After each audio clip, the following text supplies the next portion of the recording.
Bob Euchre. I must be in the front row. Yeah. I must be in the front row. Yeah. I guess we're here. We're going to get started.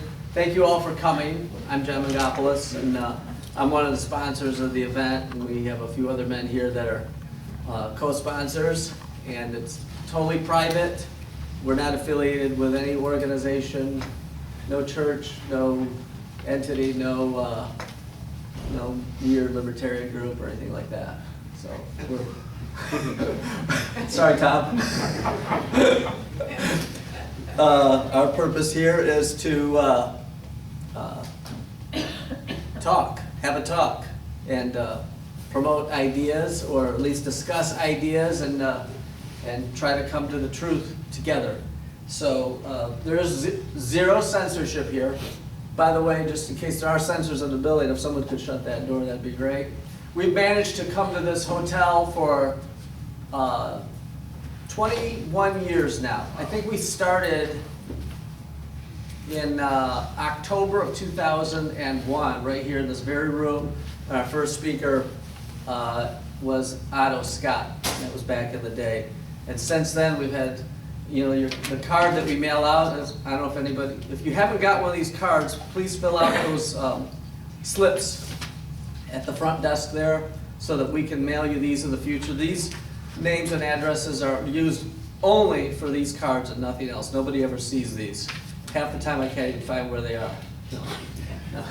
But anyway, no, seriously though, we need you to fill this out. We changed it this time around because we figured out that some of you have been coming, but you've moved or whatever, so you don't have your same address, even though you're always here. So after a while, these are not going to get forwarded to you, and then they come back, and then I have to go back through like years of these to figure out what went wrong. Maybe you moved, or maybe you didn't tell us, or whatever. But we try to update those lists, and this time around, I think we got fewer of them back than ever before. But it's really important that you fill this out for us, because it helps me to make sure you're invited to the next event, which I think the next event is the very last Saturday of April. It's always on a Saturday.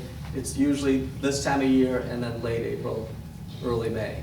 So also, I'm going to have we're going to have a Q&A session after our speaker gives his talk, and he'll be speaking for about 1 hour, and then we'll have a 1 hour Q&A, and that's also a very exciting part of this gathering.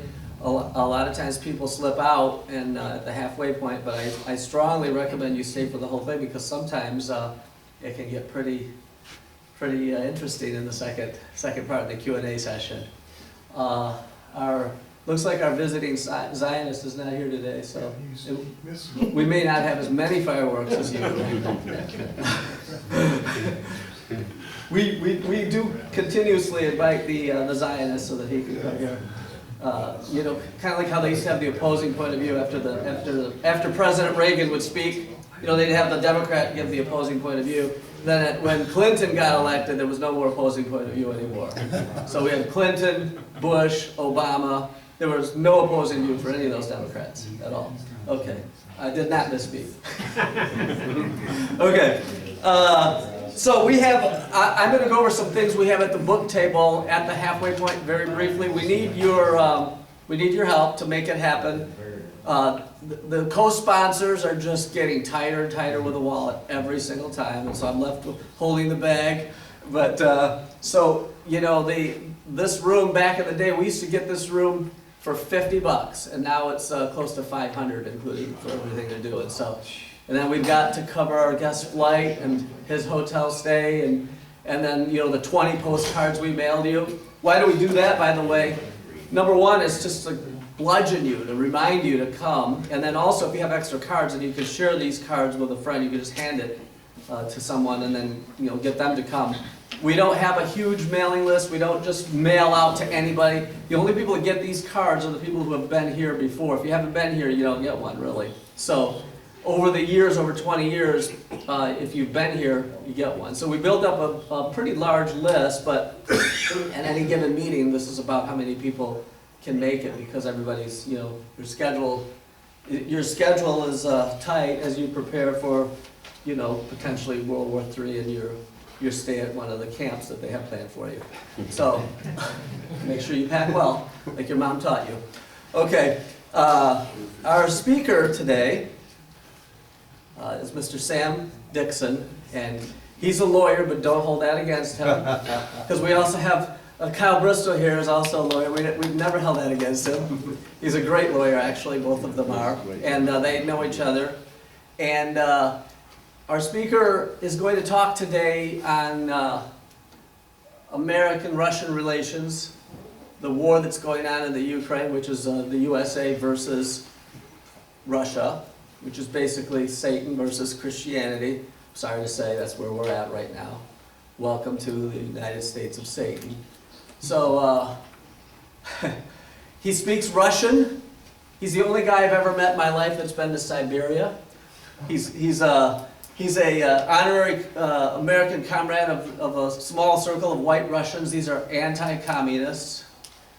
Who else would we have speak here? So, without any further delay, let me introduce to you Mr. Sam DIXON. Hello.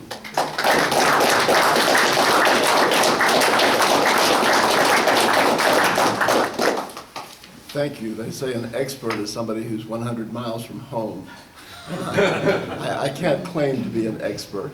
I don't have any credentials. I don't have a degree from Harvard in American-Russian relations. But I do have a lifelong feeling of affection for Russia, even when it was under the communists. I think, well, first I'd like to say how happy I am to be here and how honored I am, and how much I appreciate the invitation to speak here. I've had nothing but good experiences in Michigan. My parents came here when I was a child. I first ate a decent cherry here in Michigan one summer. I was introduced to Bing cherries, and it's been a lifelong affection.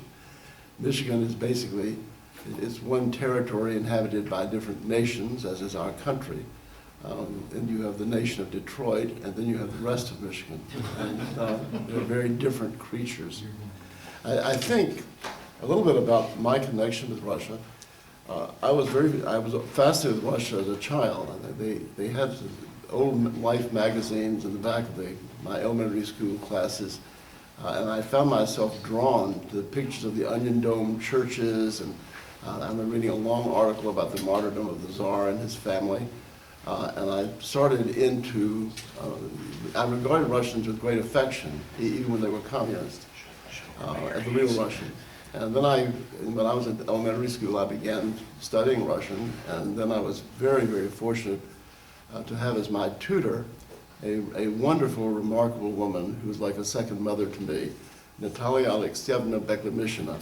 There's a Beklemishina tower at the Kremlin dedicated to her family, and she was one of a small handful of people in her family who had survived the Bolshevik Revolution in the so-called Russian Civil War, which Natasha told me would be more properly called the War of Alien Conquest, rather than a Russian Civil War. But anyway, she was an amazing woman.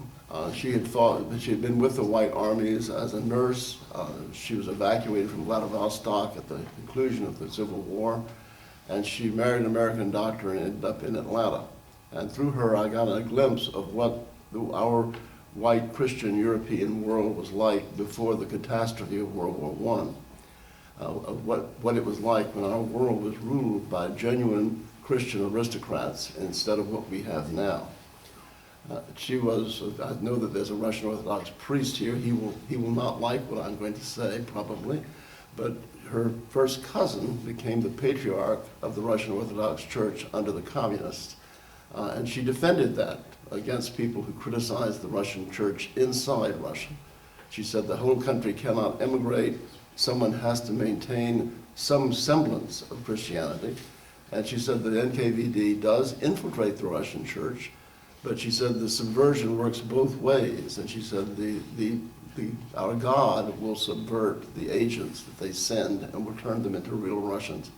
And her nephew, who taught French and Russian in Atlanta, wrote a much acclaimed book that won the Chateaubriand Prize for Russian literature, for French literature, called The Turnaround. And it's about exactly what Natasha said. It's about a Soviet agent who is infiltrated into the Russian Orthodox Church and has to pray and do all this. And gradually he is subverted and confesses to his superiors in the NKVD that he has become a believer.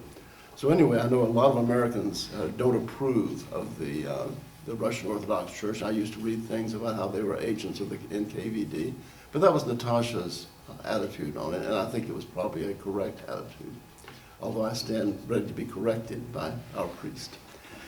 Anyway, in around 2012, I went and spoke at a peace rally in St. Petersburg, and then I went back to Russia in 2018, and spent a month there when I went to the services conducted by the Russian Orthodox Church at Yekaterinburg to mark the 100th anniversary of the martyrdom of the Tsar and his family, and walked with the Patriarch and 125,000 Russians who walked from the site of the murder, where they have erected a cathedral, to the mine where the remains of the royal family were found after the collapse of communism.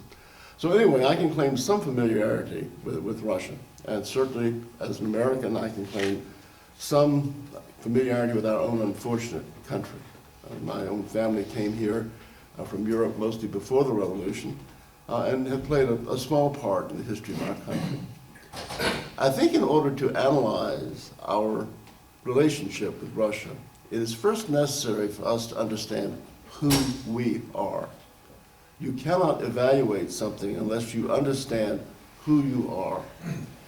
The ancient Greeks inscribed 7 sayings on the altar to Apollo at Delphi. The most famous of they took these sayings from what they called the 7 sages of Greece at that time. The most famous of these to us in our world is nothing in excess, all moderation in all things.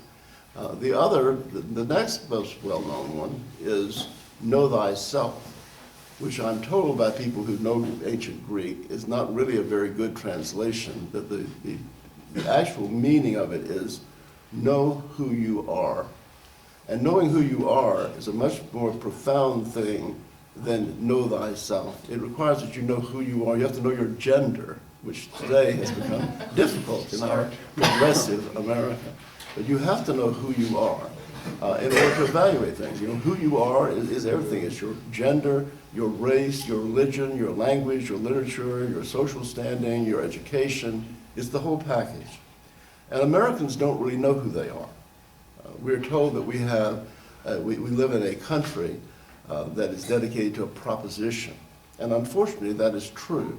It has become truer as the nation has aged and become more deteriorated since the separation from England. It becomes truer every day.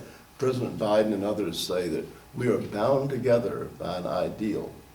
Well, I don't know about you, but I can't live in an ideal. I can live in a country, but I can't live, and I can live, be a member of a people, but I cannot live in an idea. And we Americans are not, we are cursed from birth by having a very compromised nationality.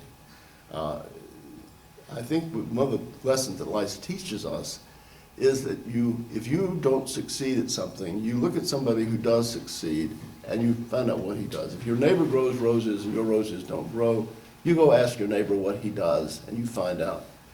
Well, the most strikingly successful people in the world today are the Jews. And we need to look to the Jews and see what they have done that has made them so remarkably successful in this world.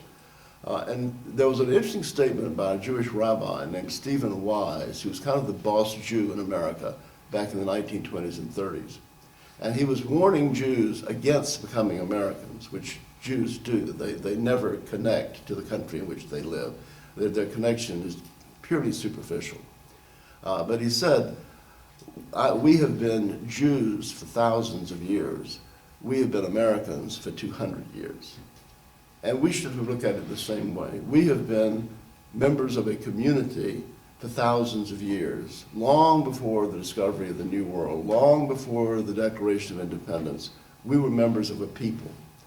And our definition of who that people is has to grow. We have been riven with divisions, Irish versus Scots and English, which I grew up with. My parents and family disliked the Irish intensely. But that's a family quarrel that has to be laid to rest. German versus Frenchman. That's a family quarrel that needs to be laid to rest. And now we have American versus Russian, which is a family quarrel that has to be laid to rest. So who are we? I think that we are blessed in having an existing situation in which who we are culturally and religiously fits remarkably into who we are racially. We all share a culture and a civilization that is a blend of the paganism of antiquity filtered through the coming of Christ and Christianity and Christendom. That's true if you live in Vladivostok, it's true if you live in Berlin, if you live in London, if you live in Dublin, if you live in Atlanta, as I live. A Russian who sees a picture of the Parthenon immediately knows what the Parthenon is, and he knows what the Parthenon says to him. So even though we have these linguistic differences and religious differences among our family, there is a basic cultural and civilizational imprint that we all understand and within which we can function. I hope someday we will have a genuine nation on the North American continent in which we can actually live, a European ethno-state. And I like to tell people we've got to be thinking on how to run that state. And the first question is, who qualifies as a citizen? And I think the basic rule would be anyone whose ancestors were Nicene Creed Christians as of 1492 will fit in. That's an obscure thing to most of you, especially to most of you who, like me, are Protestants, and those who come from evangelical churches that don't have the Nicene Creed. The Nicene Creed was created by a council in the 3rd or 4th century that basically established what Christian, Orthodox and Lower O Christians believe, and it's adhered to by all the state religions, the Orthodox, the Roman Catholics, the Anglicans, the Lutherans, and the Presbyterians. And so we really are bound together by that, and anybody who was a Nicene Creed Christian in 1492 is racially acceptable. The thing about this formula is it includes everybody we want, and it excludes the people that we want excluded. It includes the Latins, it includes the Teutons, it includes the Nordics, it includes the Slavs. Everybody fits in, the Celts are included. So I think, like Rabbi Stephen Wise said, we have to realize first that far beyond being Americans, we are members of this expanded European Christian family. And in an increasingly small world, an ever smaller world, it's critical that we understand that in order to be able to evaluate our policies toward the Soviet Union and relations between Russians and the Anglosphere, as they call it, basically the Anglo-Saxon English-speaking world. Why are we hostile to Russia? There is no empirical reason for us to be hostile to Russia. The two great nations of the world that have spread our race and our civilization and religion around the world have been the Anglo-Saxons, with whom we are familiar, from the expansion to Canada and Australia, America. The Anglo-Saxons have been a pioneer race. The other great pioneer race of our people have been the Russian people, who carried our civilization across 1/6 of the globe. These two pioneer people have no basis for any actual conflict. Americans share no border with Russia. There's no border dispute. We are natural trading partners. Nowadays, we have a Russian government that has taken the heel off the church. Churches are rising all over Russia. Russians are nationally friendly to us. When I was in Russia, people were thrilled to see an American, especially one to whom they could talk and who was sympathetic to their country. There's no reason why we and the Russians should be at each other's throats. Russia is the guardian of our people. She guards us against the yellow peril. She guards us against the Chinese, who have 1.5 billion people and who would love to colonize Siberia and Russia the way they are colonizing us. And anyone that has any illusions about what Chinese conquest of our people's homelands is going to be. Just look to Tibet and Manchuria, and you see what this is going to be. Russia guards not only herself, but all Europe from penetration and dominance by a different race of people with a different language, not an Aryan language, not our religion, not our culture, but very, very different. So why is it that we are at odds with Russia? And this has much deeper taproots than most people in America understand. The antagonism between these English-speaking people and the people of Russia goes back about at least 2 centuries, as far as I can tell. And we can take as an example the Crimean War. The Crimean War took place in 1857, and it had France and the British Empire fighting against Tsarist Russia. The Tsar of Russia at that time was Nicholas I. If you read any kind of standard history, you'll be told that Nicholas I was crazy. He was insane. He was demented. Well, that's not true. Nicholas I was what I call a racial idealist. He wanted to liberate the Slavic peoples of Europe from Turkish and Muslim rule. He wanted to drive the Muslims and the Turks out of the Balkans and out of Constantinople. He offered peace to the British and the French. He offered an agreement with them by which Russia would not annex any territory, and Constantinople, when it was liberated, would be united to a Greece ruled by a German king. The British and French would have nothing of it, because the usual suspects were exciting the British and the French against Russia, because they naturally hated Russia as a barrier to their economic penetration, and a country that was ruled by monarch and by a Christian aristocracy that was opposed to them. All kinds of nonsense, the kind of nonsense we get today, was used to excite the people in the English-speaking world against Russia. They had the so-called Great Game, which I think was much like the way our current deep state creates these foreign devils in order to get the American people to tax themselves, to support a bloated military, and surrender their freedoms to an aggressively anti-white government. The idea was that Britain and Russia were fighting for control of these weird little countries, Uzbekistan and Afghanistan, that England had no interest in. Who would care? Let the Russians have them all. Let the Russians deal with them. We wouldn't have to deal with them. Let them have to deal with all these difficult people. It meant nothing.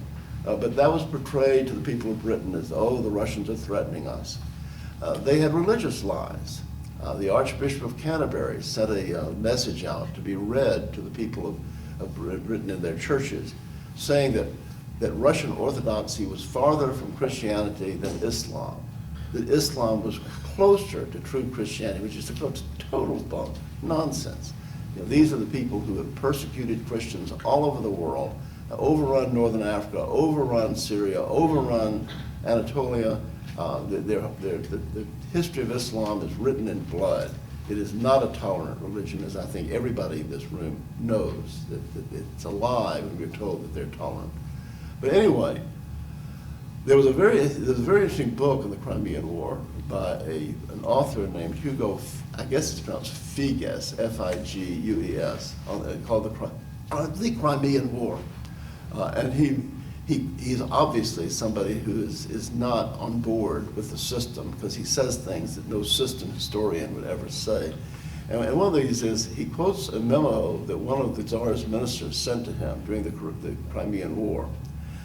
Britain and France had these fake moral issues, as our establishment uses to cover the real purposes of its foreign policy. And they would say that they were defending the sovereignty of other nations, meaning the sovereignty of the anti-Christian Ottoman Empire. And the Tsar's minister pointed out that a few years before the Crimean War, there was a Greek Jew named Pedro. The Greek Jews are largely descendants of people who were forced out of Spain by Isabella and Ferdinand in 1492. So they have Spanish names. This Greek Jew went to Britain and got British citizenship. He became a subject of the Queen. And he returned to Greece, where he was arrested for criminal activity and prosecuted. And the quote, British, end quote, media raised a tremendous hullabaloo about this Greek Jew who had turned into an Englishman, and how it was anti-Semitism that had caused him to be prosecuted for this crime. The British sent the Royal Navy and threatened to shell Athens if the charges were not dropped against this Jew, Don Pedro. And the Greeks said, uncle, they dropped it. Well, the Tsar's minister pointed out, this country that claims it's fighting for the sovereignty of small nations was willing to violate the sovereignty of Greece for one Jew. But they're unwilling to do anything about Turkey, which is oppressing tens of millions of Christians and has killed hundreds of thousands of Christians in horrific atrocities in the Balkans. So that shows who was shaping British policy already in the middle of the 1800s. But anyway, this hostility has deep, deep roots. And Russia has been interwoven with our own domestic affairs. By studying this issue, why we are so hostile to Russia, we learn a lot about how our own country is run. In 1908, William Howard Taft was elected president of the United States. And the Russians had almost had a revolution. The Bolsheviks and the socialists and the disaffected national elements had almost overthrown the monarchy in 1905. It was a real touch-and-go thing to put them down. And so Russia was recovering from this revolution and from the defeat in the Russo-Japanese War. And Russia had a treaty, a commercial treaty with the United States that benefited both countries. And you can read about this if you read the biography, the autobiography of someone that I imagine many people here know, named Jacob Schiff. Jacob Schiff was a Jewish banker in New York. He would achieve a much greater level of fame later on in the next decade when he became the financier of the Bolshevik Revolution and the man who, more than any other, funded the communist movement in Russia. But he led a delegation from his community to meet with President Taft to demand that this commercial treaty not be renewed because the Jews wanted to topple the monarchy. And Taft listened to them politely, and he said, well, I sympathize with you. I don't believe in monarchy, and I don't believe in absolutism, which really didn't exist in Russia, but he thought it did. But anyway, he said, but this treaty benefits American workers and American business. And I'm an American president, and my foremost interest has to be those of my people. And Schiff told him, you are a lame duck president. We will end your career. And they did. They flattered this nincompoop named Theodore Roosevelt, with this craving for flattery that all politicians have. One of the odd things about politicians, the thing that unites them, is that they want to be loved by anonymous masses of people. So a weird thing, weird psychological trait that all these politicians have. They don't want a real family life. They don't want real friends. They don't want to put their feet up on the ottoman and read a book.